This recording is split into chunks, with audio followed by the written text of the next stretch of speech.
What is going on, guys? Welcome back to the channel. As you can see from the title of the video, and there's probably going to be some OGs here, it's the first video I have done on Slipknot since myself and Amy went to the concert in Dublin. Now that seems like light years away, but I just kind of like outdone myself on Slipknot in terms of I just did so many videos on them that I needed a break.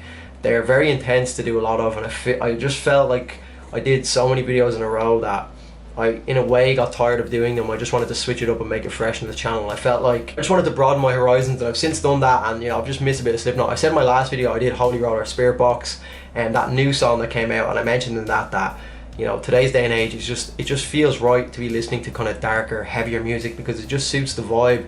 I feel like all this kind of happy-go-lucky stuff at the moment just isn't really suiting my vibe personally. I don't know about how you guys feel, but I don't know, man. Something about Slipknot just hits different in these times. They're just to the point. They don't take any shit when it comes to, you know, pleasing specific crowds. It's just, this is what we're doing, this is what we do best, and we're not going to hold back. Now, in saying that, this is a track that I haven't done before, and funny enough, I've just looked at the track listing, and this is actually the first track on this entire album that I've done. I haven't done anything off of the Grey Chapter. Now, I do kind of know the background of the album itself. I know obviously there's a lot behind it, you know, there's a history behind it, so I'm not going to dig too deep because, you know, I've seen videos on it before where I kind of refresh my memory on it. So one thing that I did want to actually bring up as well was that Simon Creighton, who is the son of Clown, I think in one of Alex Hefner's videos he reached out to Alex Hefner and got him tickets to like a local show and Slipknot were playing. I checked my Instagram one day and I seen he had followed me, and then he sent me a message, and I'm obviously not going to put it on screen because it's a private message. I'm not going to just like put it out there, but somewhere along the lines, if he just said, look man, I appreciate you doing this, so who knows, maybe he's happy if it's seen, if his son has seen it, you know, Clown's son, who actually founded Slipknot 28 years ago, I believe, is what Simon said. So Simon said, just pretty cool that, like, you know, just some kid in Ireland is making videos, and it's just the power of the internet, man. Just being able to like have a reach where, you know, the son of one of the, you know, the founding members of Slipknot is seeing my videos. So more than likely, I'd imagine, you know, just guessing, I would imagine that Clown has at least seen maybe one or two of my videos. Who knows, maybe Simon has just been watching them in the house. I don't know what his living situation is, but if he lives with that, I'm not sure.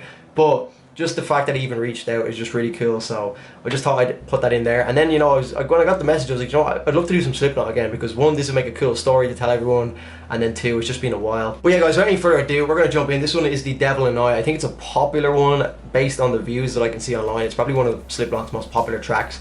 So yeah, I'm surprised I haven't done this one at this point yet, but we're going to do it right now. You know what, so at this stage, please do drop a like if you haven't already. Subscribe to the channel if you are new. We are so close to 100k. In and about 13,500 subscribers away, so if you could hit that subscribe button, it will be much appreciated, guys. And yeah, let's jump in.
Alright, I like the simplicity of that opening riff. Sometimes Slipknot's intros can be fucking intense, and like, although you can tell that you like something about it, there's so much going on that you can't even like pinpoint exactly what it is. But this one was quite simple. I like the simplicity of this riff from a Slipknot point of view. I wouldn't say it's like, you know, technically the most simple, but compared to some of the other intros that they've had that are just so intense, you know, like whether it be intensity from the actual instrumentals or if it be intensity about like Corey Taylor just describing the most disgusting thing ever, or just some mad crazy shit that's just going in his head. It definitely wasn't the most intense intro, so it's a nice difference from Slipknot, but I'm sure they're gonna make up for it now with something crazy. Well, let's just keep going. And I believe this is the first video that they revealed the 2 new members of the band as well. I don't know who they were. Undo these chains, my friend. I'll show you the rage I've hidden. Perish the sacrament. Swallow, but nothing's forgiven. You and I can't decide which of us was taken for granted. Make amends. Some of us are destined to be outlived. Step inside, see the devil alive. Too many times we've let it come to this. Step inside, see the devil alive. You realize I'm not your devil anymore.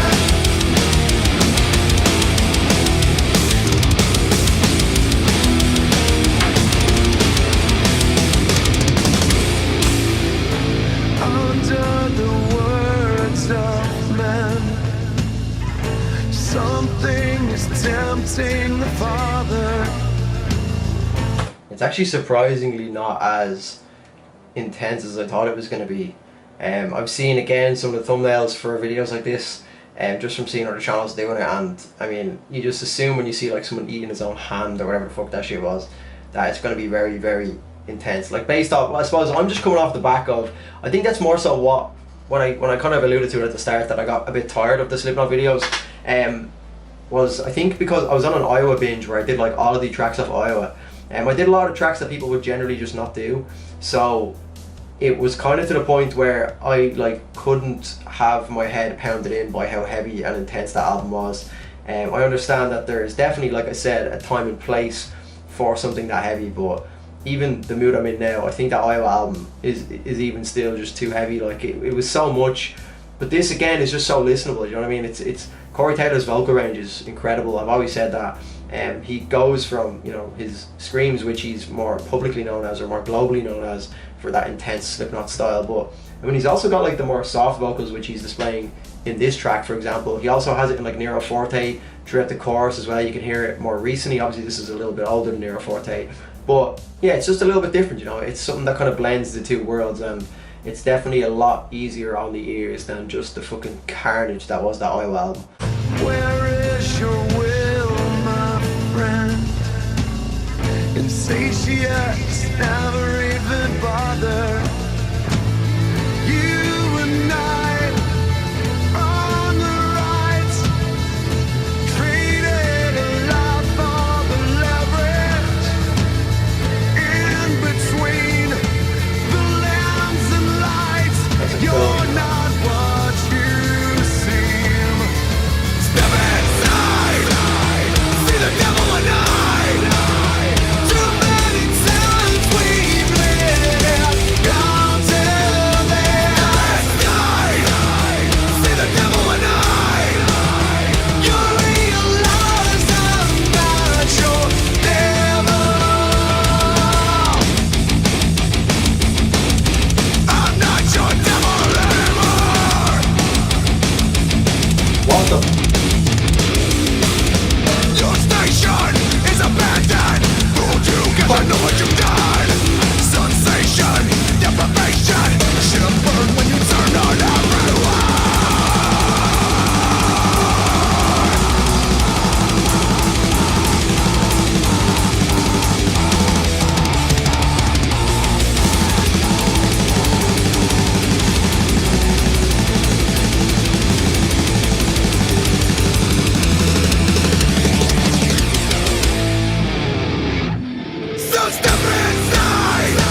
really just don't hold back with these videos, do they? Jesus Christ. But yeah, that is just Slipknot, isn't it? Like, just no holds barred.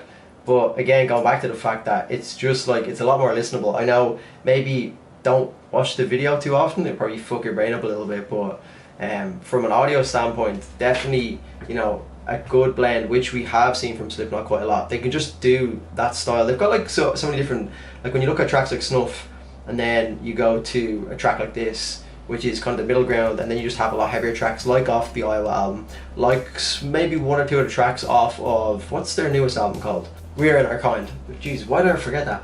Yeah, I mean, then you have like one or two tracks off of the We Are Not Your Kind album that are a little bit, you know, crazy as well. But yeah, no, that was definitely, I could see why it is a popular track, because it does kind of cater for both audiences, as well as the shock factor that comes with the video as well. It's just a bit mad. Whether or not I have heard that track before, I can't 100% confirm, because obviously I did go to the live show where they played a lot of music, and I remember being at it and like recognizing that I hadn't heard a lot of music before. So this could technically have been my second time officially hearing this track, but I didn't remember it from the live show, if that makes sense. But it could have well been played, I'm not sure. Anyone who's at the Dublin show, I'm sure you can fill me in whether or not this was actually played, because there was so much going on that night that, you know, it was hard to just keep up with what was even going on. But yeah guys, as always, if you did enjoy that video, please do drop a like down below. I like the idea, just before we finish it up, that, you know, obviously the lyrics, The Devil and I, it's, we all know about Slipknot's lyrics at this stage, you know, the emotional kind of aspects that are tied to it, with all these different things that are going on in their lives. I know obviously the album in particular has a lot of meaning behind it with band members. Obviously with Paul Gray, I believe it was, who passed away, and I think this is after, because, you know, it's named after him, the entire album. I mean, I'm not going to go too deep into that, because I'm not entirely sure on the entire situation, but there's obviously been so much substance abuse issues with Slipknot over the years. You know, I've watched videos explaining the history and, you know, the downfall and all this kind of thing with, you know, like contracts and stuff they've signed. So they've had a mad past. So The Devil and I is almost referring to, you know, the self-destruction aspects that so many of the band members have seems to have come across over their careers, you know, collectively and as individuals. So that video seems to just kind of, you know, tie that all in together. The whole video, they're all just blowing themselves up and fucking stabbing themselves and getting eaten alive. So it just seems like that was the idea behind this video. But yeah guys, like I said, 100k subscribers is on the horizon. So if you do want to help me get there and be a part of that 100k club, I hate when people say shit like that, but you know, it is true. Yeah, then do please hit the subscribe button down below. Also, while you're down there, you might as well drop a like as well, it'd be much appreciated. But yeah guys, I'm signing out, take care of yourselves, I'll see you in the next video. Cheers.